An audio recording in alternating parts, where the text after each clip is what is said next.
Where do you see school from preschool all the way through higher education changing to accommodate this new world that we're in? What I would love to see is more integration of a person's interests and skills into what their careers could potentially be. Having people find out who they are earlier and what they love and what they enjoy. Maybe not necessarily what do you want to become when you grow up, but rather what do you enjoy? What are the things that spark you up? Pat Flynn, author, entrepreneur, podcast host, and creator of Smart Passive Income.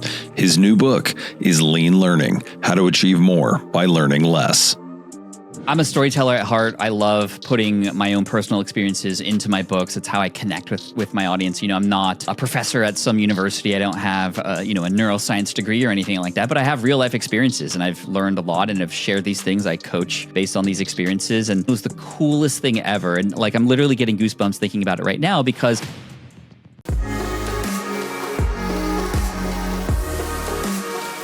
what's one of your favorite stories from the new book? So I'm a storyteller at heart. I love putting my own personal experiences into my books. It's how I connect with my audience. You know, I'm not a professor at some university. I don't have a neuroscience degree or anything like that, but I have real life experiences and I've learned a lot and have shared these things. I coach based on these experiences. And, you know, I want to start with the story that's at the beginning of the book, which actually relates to my kids and his preschool class. Because I live in San Diego, and if you don't know this about San Diego is a giant anthill. It's like literally there are billions of ants underneath us. And so if you leave any food out, especially in the summer months or in the spring, early spring, I mean, you're gonna be infested, absolutely. And that's exactly what happened to my son's classroom one day during lunch, in fact, and it just kind of ruined the entire day. So instead of like evacuating and doing this stuff, the teacher, Miss Jenny, she did an amazing job brainstorming with the children right then and there. They had this problem. They wanted to solve it. She, being the guide, knew exactly what to do. And I loved this about the school. It was like a newer school, more progressive, more entrepreneurial in the way they teach. And the story really spoke to me as an entrepreneur myself. Anyway, she spent the whole afternoon brainstorming with the kids different ideas to solve their lunch problem because they couldn't eat outside. It was too hot. The ants were infesting the inside. What do we do? She spent the whole afternoon getting ideas. And some of these ideas were absolutely ridiculous. Like one of them was, we should just eat at Chick-fil-A because there's a Chick-fil-A right across the street, which wouldn't have been economical. Another kid said, let's just eat the ants. Probably not going to happen. And there's not, enough nutrition in that. But eventually, all the ideas were there. None were left out. And then they just kind of together nailed down one idea left on the board, and it was to build sunshades, which is the only possible thing they could do with what they had available. So I got an email that evening when the kids came home, and they were all excited because we were going to build something. We didn't know exactly what they were talking about until we got an email from Miss Jenny that said, hey, if you have any old blankets, if you have any old PVC pipes or things like that, can you bring them to class the next morning? And we're going to be building something. We didn't know exactly what it was. Well, we brought all these things and we just let the kids be. We picked them up later that early afternoon and we saw these sunshades that were built kind of like a big L, and they had like a tarp on them. These were these blankets. And what they did was they built these themselves and they just created shade in the playground so that they were able to eat outside away from the ant infestation on the inside and not be burned by the hot California sun. And now this might seem like an obvious thing, but when you're 4 or 5 years old and you go through the experience of seeing a real life problem like kind of ruin your day, and then you are brainstorming along with others and collaborating to come up with a solution, and then literally the next day build that solution. I mean, it was the most mind-blowing thing to see. As a parent, we were all taking pictures. It almost reminded us of those like step and repeat patterns you see at like the Oscars, kids in front of their little banners, but they weren't celebrities. They were our kids. And they were celebrities that day because they were so happy about what they built. I mean, that lesson to find a real problem and just build the solution and do it kind of messily and not perfectly. They didn't study construction. They didn't even go through a bunch of lessons on how to build things. They just got their hands dirty and built these things with duct tape, blankets, and PVC pipe. And it was the coolest thing ever. And like, I'm literally getting goosebumps thinking about it right now because this is so different than what we're usually taught and what we've been conditioned to learn and how we've been conditioned to learn, which is by either reading everything about something before doing the thing or creating a ton of committees to just kind of talk about it forever and then never get anything done. And we as adults, we've fallen into those traps. We've lost our curiosity and our ability to just kind of figure things out on the go. And what's amazing is we live in this world now where all the resources are there, right? Back in the day, right? Encyclopedia Britannica. Remember Encyclopedia Britannica? If you had one in your home, you were basically higher class because you could afford information that other people could not. Now, our information that we need is all right here in our phones. We could look up how to do anything. If information were the answer to our problems, we'd all be where we want to be, but we're not. We're actually overwhelmed with information now. We are almost obese with it. It's like we're at a buffet line, and not only are we just like continuing to eat all this information that's being fed to us, we're being force-fed information in these algorithms that we didn't even know we needed. And so we are lethargic. We are not having any time to actually take action and do these things. And I wrote Lean Learning because my kids are of teenage age now, and I want to prepare them for the future and the world that they live in now too. And everybody else who's also feeling a struggle or feeling behind, it's like, if you just have a framework to actually do the things and not just confuse information for just in case information, but rather find just in time information, we're able to have more time, learn on the go, make mistakes. I mean, there's so much to unpack with how you and I were conditioned to learn, right? Like learning from mistakes, failing is good. Like these are things that we need to adopt now today to be able to get to where we want to go. So, I mean, I could talk for hours without you even coming back in. So I'm going to let you come back in. But the story of my kids, I mean, they and I and my wife and I, we have seen dramatic differences in how they approach problems and challenges in their lives because of just their ability to know that, well, the answers are there when they need them, but they have to put things in action to see what works and what doesn't. Yeah, I know you are a fan of the War of Art as well, because I was listening to an appearance you made on another show, and you referenced that book. But when you were talking just now, it reminded me of this, because in this new world that we live in, where we are inundated with information, right? I mean, there's no shortage of inspiration to get excited about things on YouTube, on social media, whatever channel you want to go look at. But it's almost, what I'm hearing from you is that consuming all this information without taking action is a form of resistance, right? It's a way to procrastinate. It's a way to not take steps towards actually reaching your goals. It's a false form of creation, is the learning about the thing you're creating. I mean, I fell into that trap for so long. When I started out with business, I was subscribed to 30 different podcasts and trying to listen to all of them. I felt bad if I missed some of those episodes.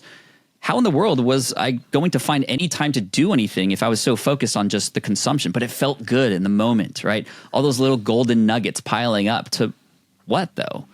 All I would need would be one thing related to the next step, and then I could actually see some progress. It reminds me of another story I tell in the book. When I was in architecture, I used to play golf every weekend, every Sunday, 6:30 a.m. In Alameda, California. And I had two buddies of mine who were in my office with me, Terry and George, and they couldn't be more different. Terry was that quintessential golfer who subscribes to Golfing Magazine. They have a putter at their desk. They're watching Golf Channel. And I know as a golfer that sometimes and many times getting too much information from too many different sources means your shot is just going to be terrible. And that's exactly what was the case for Terry. He was learning too much. And you can even hear him when he was preparing to swing. He would mutter the newest, latest strategy or tip from Golf Magazine to shoot. And of course, he would just shank it. And then George, like, you wouldn't even know he played golf, although he got lessons, which was an amazing step. You know, find somebody who's done it before and who could teach you their ways. And you just have that one source to learn from. And then you don't let any of the other outside noise come in and start to cloud the learning that you just need to do, to put your head down and just go. And he just crushed it. He became eventually a scratch golfer. And I learned in the way that he does, which is to, find out what you need to do and then do it and learn from somebody who's done it before. He also practices something called Micromastery, which I really love. A lot of us, when we're trying to learn how to do something, we try to learn all the steps and we try to do everything. And number one, again, that slows us down and stops us from seeing results. And a lot of times when you plan out a whole thing, it's just a plan. It's like a business plan. Business plans don't work very well because it's just a guess of what's going to happen. You only know what's going to happen after you take action, and then you can pivot and adjust from there. But micromanaging or micro mastery is taking a small component of the much bigger whole and then hyper focusing on that for a period of time. So in golf, for example, when I took lessons, we weren't doing everything from putting to using the driver to mid-range to long putts, short putts all in one day. We would take a whole month on just putting. And even in a single lesson, we would focus on just how to read greens. And every time I would learn those things much better, and that skill would stack on itself and then allow me to master that thing much, much better. It's in a way kind of like slowing down a little bit and hyper-focusing that effort versus spreading yourself too thin, which is what all of us are doing. And you had mentioned like the ability for us to so easily get inspired by so many other things and other people right now because we're on social, because we're on shorts and reels and TikTok. It just takes one flip of a thumb to then have your brain go, ooh, I like that. Let me try that. And you're now saying yes to this new thing by uncommitting to the thing you've already said yes to. And it's just this downward spiral that we're all living in. It's the thing I'm most afraid of for my kids is this lack of focus. And it's not even just a distraction thing. There's been a lot of amazing publications out from people like Nir Eyal about distractions and things like that. Jonah Berger, another amazing author about distractions. It's not just about that. It's a reframing and focus on why are you doing what you're doing right now, and does it matter? And I think a lot of us, if we could just at least unprogram ourselves from this matrix that we live in and go, okay, what actually are we doing here, and what should we be focusing on? I mean, our lives would be so much better. Yeah, I had a professor in business school and I think business is an interesting way to examine this idea. Because so many people now, they feel like they need to learn all the skills at once to get a business started. They're trying to build the audience and build the email list and figure out the service they're going to sell in 2 years. And they get overwhelmed by trying to take all the steps at once. Mm-hmm. This business school professor, he said, I really believe in creating a business plan for a new venture. He said, but you should make that thing as fast as you can just to get the ideas down, because most of it is not going to work out the way you thought it would. And he said, when starting something new, he said, I really like the idea. You crank this thing out just to give some direction to what you're trying to do. It's just a general blueprint. And then go start doing it for 6 months and then go write it again. Because then through the action, you will have an idea of what needs to be planned. And then you can look at it step by step and just focus on each step in the journey rather than trying to wrap your head around the whole thing at once. That's exactly right. That's exactly what I'm talking about. Case in point, my first actual digital product that I ever sold online, this was after I got laid off from architecture. I started an online business helping architects pass an exam called the LEED exam. And I had this opportunity. I had an audience being built. People were finding my website through keywords and Google. People were sharing it on architectural forums.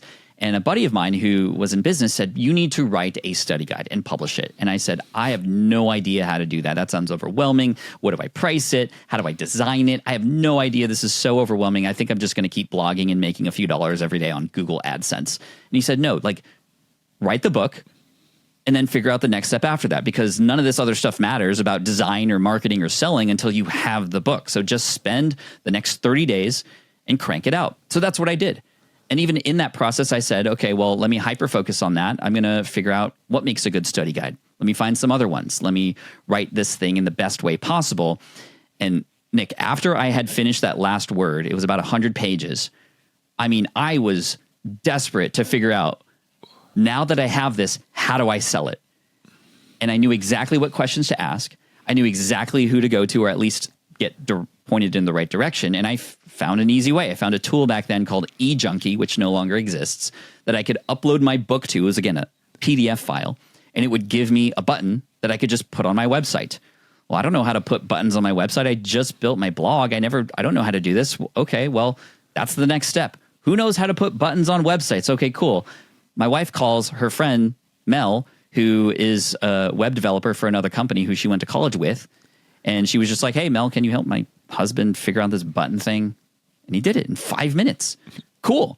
And then the next day, I started generating revenue. And that first month, I made almost $8,000 from a $19.99 ebook that was sold on a platform called eJunkie that I had just learned about, and money was coming into my PayPal every single day.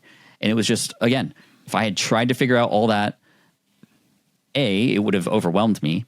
B, it probably wouldn't have been the path that actually unfolded. Because like you said, I mean, the same thing happened when I invented the SwitchPod, a tripod for vloggers. I had never invented anything before. I didn't know how to manufacture or anything about molding or selling. But like you said, I knew what we wanted to do and we knew what we wanted to happen. I wanted to sell this thing. Okay, well, let's build a prototype. What's it even going to look like? I don't know. Let's cut these things out of cardboard and just play and get curious, just like the kids did in that classroom, and figure things out. Okay, we got this thing now that looks like a tripod, and the idea of the SwitchPod is the three legs combine into each other to create a handle. And so we built that. We then went to YouTuber conferences and we said, hey, hold this. What do you think of this? If it did this and held your camera, do you think this is too big or too small? Again, we didn't worry about finding out or doing all this research on what's the optimal height and angle for all this stuff. We literally just gave it to the people who were eventually going to buy this thing. And lo and behold, in February of 2019, we launched this product called the SwitchPod on Kickstarter. And that's a crowdfunding website. We didn't know anything about Kickstarter. So what did? We went to a conference that had a couple people who were keynote speakers who had sold physical products on Kickstarter. And then we ended up having a dinner with them and having a chat and asking questions, going directly to the source. And we were able to learn all the mistakes that they made and avoid them. And in February of 2019, we launched the SwitchPod on Kickstarter and had, in 60 days, earned $415,000 with 4,800 backers. And that product now is selling automatically on Amazon every day now. And again, it's just a case for lean learning. We are learning our way by just finding the information we need for the next step, and then doing it, and then adjusting as we go. And, a lot of times when I teach this to people, they're like, but what if this happens? This is so scary. It's like, but what if this does work? And you're likely to figure out, you trust that the resources and the help are going to be there along the way. And that's the thing that's now different between the world we live in now versus the world we used to live in. Before, you had to gather that information because you didn't know it. You didn't know if you were going to be able to find it. Now it's absolutely there. And now it's an idea of, okay, I don't need that right now, but when the time comes, I know where to go. But for right now, this is what matters, and let me hyper focus on it. Right. So whether it's with the book or the SwitchPod, you didn't need to create the website for the product that didn't exist. You're just focusing on that first step. And this was the main thing I got from the book, which I think is a great insight for anyone who's trying to do something new, create something, bring an idea into reality, is that just focus first on making the thing. You don't need to have all the infrastructure ready to go at the beginning. And just like you said, once the book is written, then we're going to figure out how to put the button on the website and maybe build the website. But we don't have to have a grasp on everything because it's hard to know what you're going to need before you've actually written the book first or made the product. Like lean anything means like what's the quickest way or the least heavy way, I guess you could say, to approach something. I know you have a lot of entrepreneurs and people who want to be entrepreneurs in your audience, so I'll speak to it in that language. Instead of a very common question I get as somebody who teaches businesses, Pat, what should I do first? Should I create a course? Should I build my website? I need followers on social media, right? Like that's what I need. No, that's like step 7, 8, and 9. What you need to do is figure out what is it that you're going to help people with. So here is what I like to call 1-1-1 strategy. This is lean learning for entrepreneurs right at the beginning. Find one person who has one problem and get them one result. Just one. You can't get any more lean than that. And if you're like, well, that's not a real business, of course it's not yet. But if you can't find one person, how are you going to find 100? How are you going to find 1,000, right? So find one in a niche or network or community that needs help. So this is, again, training as you go. Well, you need to now narrow down what your interests are and what communities to get involved with and who to look for. Like that's going to be education in and of itself as it's unwrapping. Number 2, finding a person in there who has a problem. Now you're learning about how to ask the right questions, to investigate, to understand what the problems are and the pains, but also the desires and the wants and needs are. And number 3, when you help that person get a result, you're in real time learning how to get them the result. You're also learning what the obstacles are, what challenges they may be facing, where they're pushing back, so that, again, eventually down the road, when you release this thing as a course or a book or mentorship or coaching, consulting, whatever it might be, you now know what it's like to have once worked with a person who has gone through that trouble. And then finally, the biggest thing for entrepreneurs, especially because the biggest thing holding them back is, well, how do I know if this works? We don't have the confidence that we need. And if you don't have confidence as a creator or somebody making something, then how are you going to expect others to be confident in what it is that you're making? So the easiest way to get that confidence is to, again, get that one result for somebody, because yes, you get a testimonial and that's awesome that you can use for marketing later, but you will now unlock that confidence that what you're doing actually works. And now you can turn it into the thing that you want to then multiply and scale up. Or, very common, you might find that you absolutely hated it, which is also good too. You're going to find that you don't need to worry or waste time to create a course about the thing that you actually dislike now that you've actually participated in the thing. And that's very common too. And that's a good thing, because then now you can put it aside and move on to the next thing or try something different. It doesn't mean you fail. It just means that's not the right path right now, and we're going to move on to a different one. So again, I think you nailed the strategy and the sort of gist and thesis of the book. And there's a lot of little tactics and little strategies here and there. I think it's important to, for example, a major part of the book is finding the right people to surround yourself, right? There's the sort of emotional support that you can get from friends and family who have no idea what you're doing, but they're going to be there for you. You have your peers and colleagues who are in it with you, and you can share ideas with each other, get in masterminds and little groups together.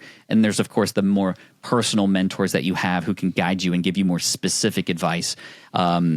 And again, this is what I would exactly want my kids and anybody, learning anything, my own students as well, how I want them to approach the world that we live in. Because the truth is, with AI just sort of leveling out all information for everybody, it's the ability to now learn new skills more quickly and adapt that's going to be the most valuable, right? Absolutely.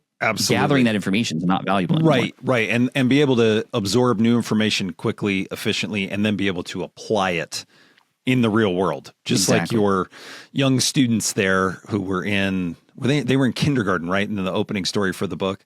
Preschool, actually. Right. Preschool. And so they're learning that. That's it. That's learning the stuff where it's like, okay, problem, brainstorm solutions, and then we're going to get our hands dirty and see if we can fix it. And we learn through the process and then adapt based on actually doing it. And then maybe you need to make changes and try it again. But they're in there doing it straight away. My big question, because I've been talking to people about the Lean Learning book and getting feedback from different people about the ideas that are in there. The biggest question I've gotten back regarding the book is, how do you find the balance? Because we need to learn from different sources, right? If somebody does want to go learn how to learn more efficiently, I think your book would be a good place to start, right? But that's taking in information. So how do we find that balance in learning about something and doing it? It's a 4-step process that is laid out in the book. You, number one, learn what your next step is. Like, you have to figure out what that is, and maybe that means asking a mentor or finding a person to sort of learn from or get inspiration from. Number two, then just learn everything you can about that. So another story I talk about in the book is how I started to learn how to speak on stages, something I was deathly afraid to do. And so I put myself in a situation to learn as quickly as possible in something I call a voluntary force function. And this kind of happened without me planning it. A friend of mine reached out to me who had an event. The keynote speaker had dropped out with 2 weeks to go. And then asked me to come and speak and fill in the spot. I had never spoken before, but this was a good friend of mine and I wanted to help him. But I also knew this would force me to learn how to do this fast. And so as soon as I said yes, and after kind of like patting off all the sweat I was having, I got to work. So where do I go? Okay, so I started to ask some friends who had gone on stage before and asked them, where did you learn how to speak like that? And I got recommended the same book by at least 4 or 5 different people. It's called Stand and Deliver by Dale Carnegie. So I read that in like a couple days, and that helped me absorb the right information because I was getting sources from the right people and they were all saying the same thing. So I absorbed that. Next, thinking about, okay, what is the most important thing that I do when I'm on the stage? I deliver value. Okay, who's in the audience? How do I deliver value to them? They're all bloggers. So what is value to a blogger? getting found, standing out from the crowd. So that's what I made my entire event or presentation about, was standing out of a crowd. And I knew how to speak on that. I just never had put it into a presentation before. And again, just kind of learning on the go. And trust me, that deadline, that looming deadline of me getting up on stage forced me to not clutter myself with too much information, because I knew I had to build and create. So that took 2 weeks to do something that I was definitely afraid of.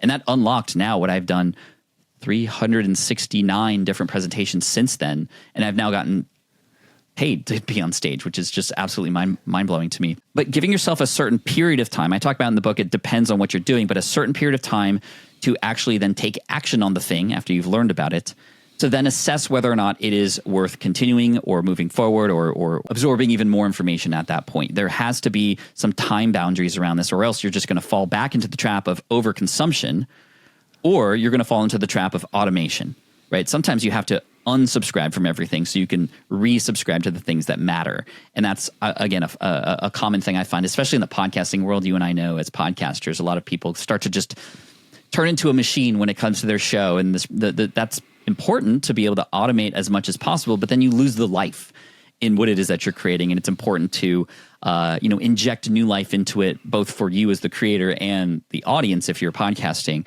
every once in a while. So having check-ins, regular check-ins with yourself are important. I call them Wi-Fi's, why-focused introspections, to be able to the dad joke. There's so many dad jokes in the book too, if you didn't catch that. Like the Wi-Fi, because if the Wi-Fi's out, you're going to be lagging. It's really bad, but that's who I am. My personality is in the book. And that point of persist or pivot, understanding after that period of time that you've tried this, to assess whether or not it still aligns with your goals. If you still feel energy for it, if you don't, finding it. And if not, it might mean moving on to something else and putting that energy elsewhere. What you don't want to do is put energy everywhere. And that's something that the book, The One Thing, really is good at uncovering this, the downfall of you having too many inspirations, too many things going on, which is why I do favor The One Thing. However, I don't know about you, but me, Nick, I can't just do one thing. I'm too curious. I want to try everything. And that's why I have this thing called the 20% itch rule, which is allowing yourself 20% of your time outside of your normal commitments and responsibilities to play, to experiment, to have fun. And even if things were to fail in that 20%, you're still doing the things that you need to do, but you're also able to scratch that curiosity that you have, that many entrepreneurs have especially. And that to me is a good balance of 80%, 20. So maybe Monday to Thursday, the things you're supposed to be doing. Friday is your play day, right? This is something that Google does with their employees. They allow for 20% of the time to be building whatever they want and to just use the resources they have to create new things. That's how Gmail was created, was in a 20% time. For me, the SwitchPod was part of my 20% time. More recently, a Pokemon YouTube fascination has been a part of my 20%. And now I have a Pokemon YouTube channel with 1.5 million subscribers, and I knew nothing about Pokemon beforehand. I learned my way into it. So what you're doing is a great example of this, where you have a lot of irons in the fire at any given time. But what I'm hearing from you is that it's about zeroing in on this one, figuring it out, learning your way through it until the project is effective or successful, and pieces of it maybe can be automated or streamlined in some fashion. Then through that, the 20% of playtime, maybe we find the next thing to layer in, but then it's really dialed into that thing, and slowly but surely you're building up all these things. If you had tried to start Smart Passive Income and the Pokemon channel and Write Lean Learning all at the same time, it ends in disaster. It ends in none of them being completed. It ends in disaster. Absolutely. I would not be my best self as a father and husband. I would not be my best self as a coach and entrepreneur, and just probably unhealthy as a result too. And even, a lot of people see what I do now. I've been doing this 17 years. I have a lot of, like you said, irons in the fire, but they were never done at the same time. Right. I started my blog in 2008, my YouTube channel in 2009 for the Pat Flynn channel, the podcast in 2010. My first speaking gig was 2011. My first book was 2013. My first online course was 2017. My first online community was 2020. These were all things that kind of one led to another. And a lot of people come and they go, okay, I want to build the ecosystem that Pat Flynn has. And it's like, no, you have to find where your energy is and put it into that now and then build off of that if you want to. And it's funny because when I narrow things down for a lot of my students who want to go big and go wide, I say, no, niche down, focus on this small thing. The riches are in the niches, as I say. And more often than not, I would say 7 times out of 10, Nick, people who narrow down after wanting to go wide, stay there. They love it. They found their home there. They want to master that. They become the go-to favorite, most recommended resource. They write books on that topic now, even though it's so specific. Like one of my students, Wojciech is his name. He has a podcast called The Fire Science Show. It's a podcast for people who are fire scientists and not like the magic kind, but like actual kind. That's very specific. All of his episodes get less than super specific, dude, super specific. But he is the go-to. Every person in this space listens to this podcast, wants to be on that podcast. Sponsors who want to get in front of these people at events like in-person conventions, pay this person, Wojciech, 5 figures, more than he makes at his actual job, because he's got the audience now, because he's niched down and stayed narrow. So many times, as big as we want to go, sometimes narrow is the way to go. Like, you can't plan for that. Like, you only know that when you start and you do it. But if you start too wide, like we talk about, I mean, no energy is going to be focused anywhere. Nothing's going to have a chance to come to fruition in any way if you don't dedicate and focus some time to it. Absolutely. Now, I wanted to make sure to ask about this. Where do you see school from preschool all the way through higher education changing to accommodate this new world that we're in? Because it seems like the world's moving a lot faster than our education systems are. Very much so. I think it's a big change. I've always wanted to, in some way, shape, or form, be an agent of change in the world of education. Ever since this moment with the ants happened, I was like, there is a different way to learn this stuff. There's project-based learning at this school. There are ways to learn through collaboration rather than studying and pitting everybody against each other. How could people start to work together more collaboratively? I don't have a crystal ball or anything like that, but what I would love to see is more integration of a person's interests and skills into what their careers could potentially be. There was some chatter here in San Diego about schools that were going to have sort of like a half week in the schools learning foundational stuff, but then the other half of the week literally interning and doing the things. Like I remember when I was in 8th grade, I went on a job shadow. I wanted to be a lawyer because that's what everybody said was like, oh, you got to be a lawyer. It's prestigious, right? And I have I'm half Filipino, and there's like this Asian thing related to like, be a doctor or be a lawyer. And I just chose lawyer because I was like, oh, I've seen it on TV. That looks fun.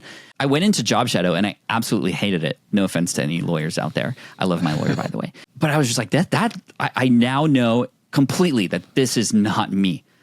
And having people find out who they are earlier and what they love and what they enjoy, maybe not necessarily what do you want to become when you grow up, but rather what do you enjoy? What are the things that spark you up?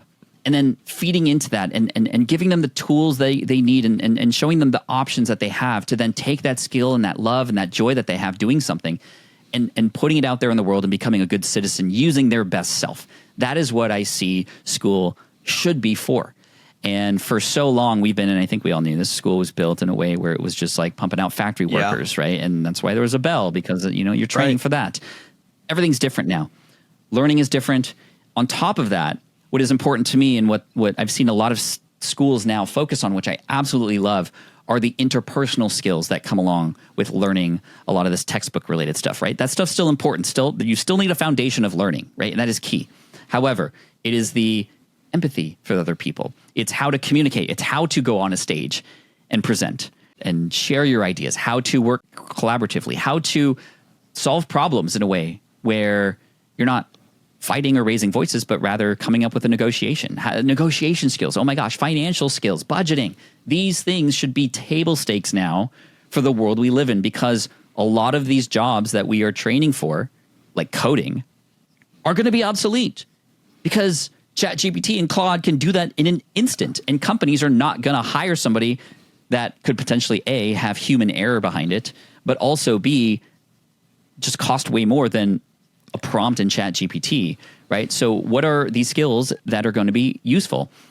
Well, it's the interpersonal skills and learning how to talk and communicate and present and solve problems, but also like with whatever skills might be needed, understanding and learning your way into those quickly, which again is why this book is really important. And I feel my contribution to this idea of being an agent of change. I had already started exploring different organizations here in San Diego, like Classrooms of the Future and a few other different organizations, just to see what it would take to like change curriculum. There is so much freaking red tape.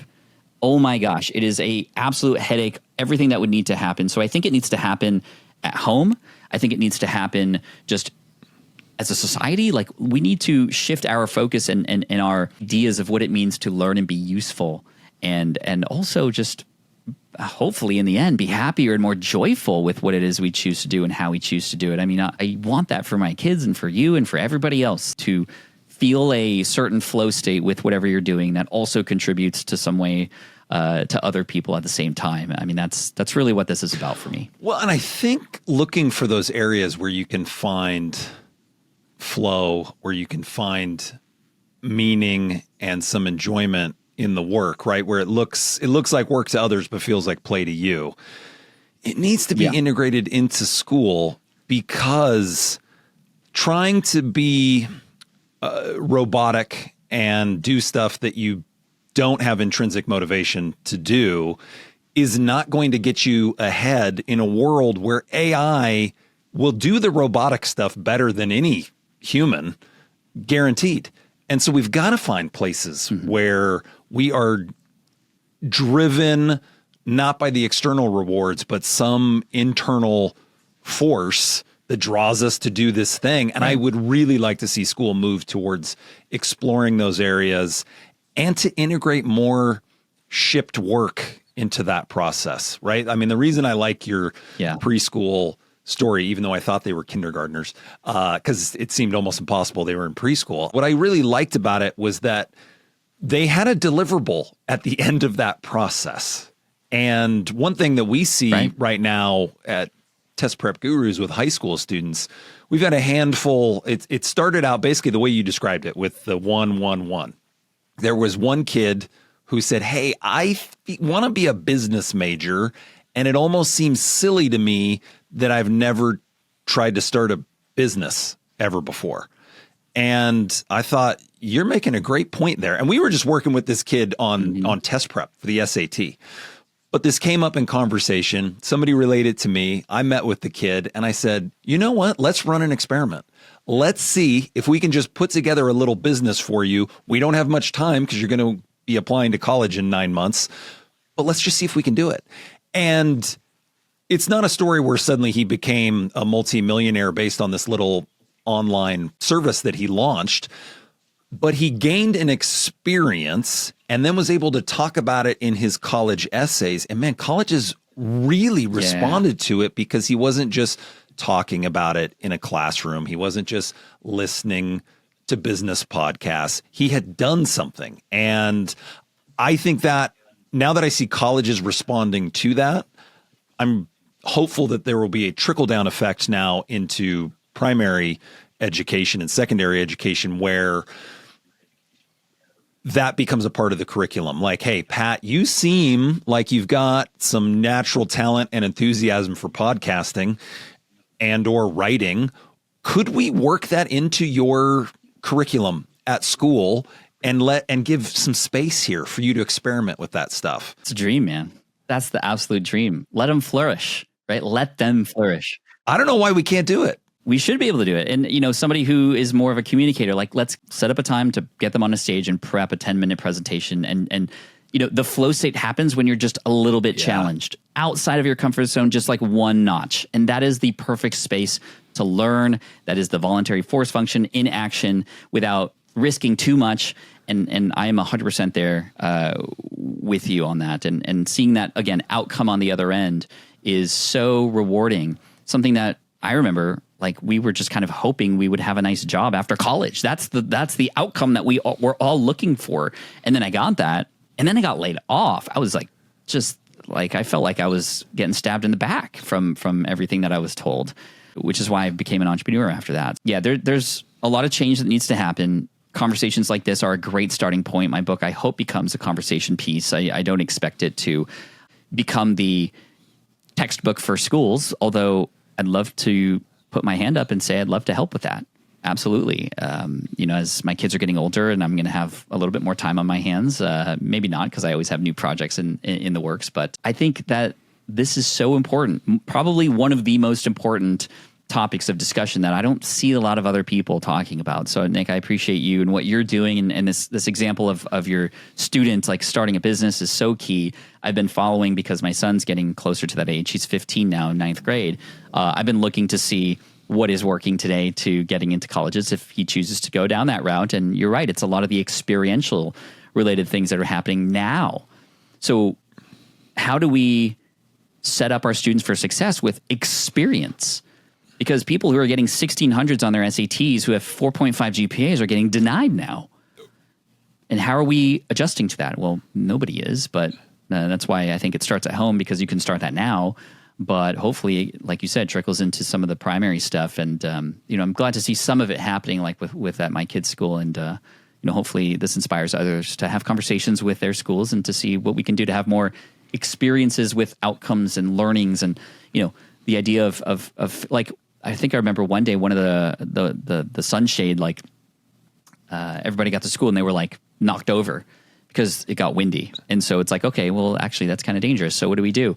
We could put sandbags on them, or we can cut holes in them, or we can use a different, like one of those vinyl nettings to create shade, but you could still see through it and it lets the wind pass through. It's like now you're able to take the baseline thing you've built and build on top of it and learn with sort of a compartmentalized area of focus so that you can make that thing even better. Sorry, I get really passionate about this stuff. I love it. I love it. I do as well. I am also working on a book right now that overlaps with a lot of what we're talking about in schools and how to change how school works to meet where the world is at now. And one of the ideas that stands out to me is really important that you just touched on is that in school we're taught this model of learn, study, test, and then the test is a verdict on whether you're good at it or bad at it, and whatever the result is, like, we're moving on. And that is not how somebody like you uses tests out in the real world, right? It's for you, it's a feedback loop, or for these kids in the preschool, it's a feedback loop, right? They're going to, and maybe we replace the word test there with experiment, but they're going to experiment, learn, and then adapt from that. And it keeps going round and round where you figure out, oh, we could use a different material for these sunshades. Oh, we could use the sandbags. And then you're testing these new ideas and figuring out what works, what doesn't. And I would love to see that integrated into schooling, which is to get kids focused on experimentation rather than evaluation, which is what the current system is based on. The word verdict is such a good one because that's how it feels. We're either good at something or not. We either failed or passed. There's a verdict, but in the real world, oftentimes the feedback is not the verdict. It's just guidance. Yeah. It's just learning. It's understanding, right? What is it? First attempt in learning is the acronym for FAIL. And that's so true. But I mean, especially for us millennials, I mean, I'm a millennial. We were conditioned. I mean, it was beaten into us. I mean, I remember coming home from school with a 95% of my math test. Super proud of that. And my parents going, what happened to the other 5%? Yeah. And I'd spend the next 5 hours like literally crying because I was just sick of it, trying to learn the other 5% that I got wrong. Like, how does that help me as a person and what I feel like I'm good at? It just feels like I'm not great at anything at that point. And I love my parents. They're still around, thankfully, and we have lunches. But that hurt. And that's why my wife and I have been trying to teach and kind of adopt these strategies into our parenting style as well. We learn and adjust, and we have to do it together as a society. And that's why these conversations are key. And books like this and yours are going to be important to absorb. And, other people are going to get new ideas from that. And hopefully we can all see some movement there one way or another. Absolutely, because it is the best way to unlock kids' potential for the future. We're leaving a lot on the table right now with not encouraging kids to do this that can go better society in unique ways. I wanted to make sure to ask you, so this new book is through a traditional publisher, and I know you've done several that you've experimented with different mediums for publishing. Yeah. And I get a number of emails about that through the podcast since we talked to so many authors. I just want to get your latest thoughts on this, because very few people have done both paths or multiple paths, and you have. So I wanted to make sure to ask you about that. Yeah, in fact, the more common thing is somebody who has written traditionally who then goes self-published because they're just like, they didn't like that experience. Mine is the opposite. I started self-publish. I did 3 books self-publish. My Will It Fly book, How to Test Your Next Business Ideas So You Don't Waste Your Time and Money, very long title, became a Wall Street Journal bestseller as a self-published book, which was incredible. But now this is my first traditional published book. And a lot of people ask me, like, why did you do that? And there's 2 reasons. Because I have the audience, I could have made more money selling it in my own way, not have to share any of those royalties or anything like that. But that's not what it's about for me. It's about the distribution and more reach. Simon & Schuster, I'm so grateful for them, and everybody at Atria and Acumen who have been helping me with this, not because they're able to do a lot of the things that I once had to do myself, like find an editor and print it out. No, that's not the benefit. The benefit is there is some clout that comes with that name, as well as the ability to distribute it to places I couldn't get it before. And I am entering a new world here with this book. All my other books were specifically focused on entrepreneurship, and I'm very proud of those books. But this is sort of one rung outside of that in the world of education, self-help, and personal development, which I don't have a name for myself for. I do touch on those things, and there is a lot of notes of both entrepreneurship and self-help in the book, but I'm wanting to make a bigger impact and cast a wider net, hence lean learning and how to achieve more, not just build a successful business by learning less. And, I'm hoping that people who enjoy books like Atomic Habits and Tiago Forte's books, I hope they enjoy this book as well. I think it fits the same audience in a different kind of way. It's a different approach to how I'm teaching this kind of stuff. Pros and cons, Nick, pros and cons. I mean, there's so many pros, and I've enjoyed the experience. I've had to give up a little control on how I think things should look or feel in the book. And I understand that they have a lot of data and stuff to support that, and have had to let go of some things. But I've also enjoyed a lot of it too, and I've learned a lot. And in the self-publishing world, I mean, you have a lot more control. You could take people on a journey from book to elsewhere and collect their email and support and nurture them from there. But these books are hard. I mean, are you finished with yours as well? Is it done, or? So I have a draft. You have a draft. Okay. So you're still in the middle of it, Nick. Oh my gosh. Exactly. Right. So there's an editor who is sending me forthcoming feedback that I'm sure there will be plenty to do after that. Oh, it's the most rewarding thing. That is one of the hardest things. So I want to just, first of all, commend you, Nick, because you've taken on a task that is not easy, especially in the world of education and what you're trying to do with it. So I want to commend you for that, and just tell you to keep going, because there's so many amazing things that can open up for you as a result of that. I know that from my previous books, and we'll see what this opens up for me. I am not in this to try to, a lot of people are like, Pat, okay, is the big play here like some educational agency that you're going to build on top of this? I'm like, no, I need to get this message out. Yes, it does promote smart passive income on the inside for whoever's interested in entrepreneurship, but this is like the message that needs to be heard right now in the world. And that's why I'm writing this, not because there's some back end offer of some thing, an agency that I'm going to build that's going to, get me hired by Fortune 500 companies or anything. If that happens, cool, but that's not why I'm writing it. I'm writing it because it needs to be heard, it needs to be spoken about. And again, thank you, Nick, because the opportunity to even speak about it on a platform like this is just, I already feel like I'm winning. Well, I loved the book, and it's always a pleasure to get to read something and really connect with it. And I have connected with your material for quite some time, because you have so much valuable content out there, whether it's starting a business or a podcast, and now on learning strategies. But it really is a pleasure when it's something that I believe in and truly think this will help people get where they want to go if they read this. And so this is an easy one to give a full-throated recommendation for. Incredible. Thank you, Nick. Absolutely. Thank you for writing it. And Pat, if people want to find you in the many places they can find you, let's have you just break that down real quick. Sure. So I'm at Pat Flynn on most social media channels and on YouTube. My website, Smart Passive Income, is the sort of main hub for entrepreneurial stuff. But of course, the book is leanlearningbook.com, or of course, if Nick provides an affiliate link through Amazon or something, go through that, give him some love back, and that's important too. So I'm sure you'll drop some links as well. But yeah, Pat Flynn, you can find me. I'd love to see what you think about it. If you read it, check it out. I'd love to read an honest review as well from you. And again, thank you so much for the opportunity to share this and amplify the message. Absolutely. Yes. And the affiliate link will be down in the description. So Perfect. Everyone can find that. And yes, check it out. And if you do enjoy it, like he said, leave a review on the book, because I have learned that is tremendously important for books to tickle the algorithm on Amazon, and it will help spread. If there's something that's good and you'd like to see it spread, that's a way that everybody can get involved and help that project along. Thank you.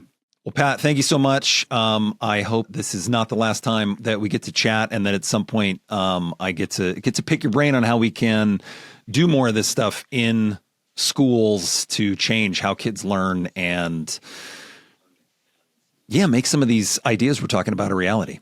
Dude, let's make it happen. Thank you, man. Let me know when your book comes out. Would love to support it. And we'll get you on my podcast too. Fantastic. All right, Pat, I'm going to let you go. Thank you so much, man. Have a fantastic day.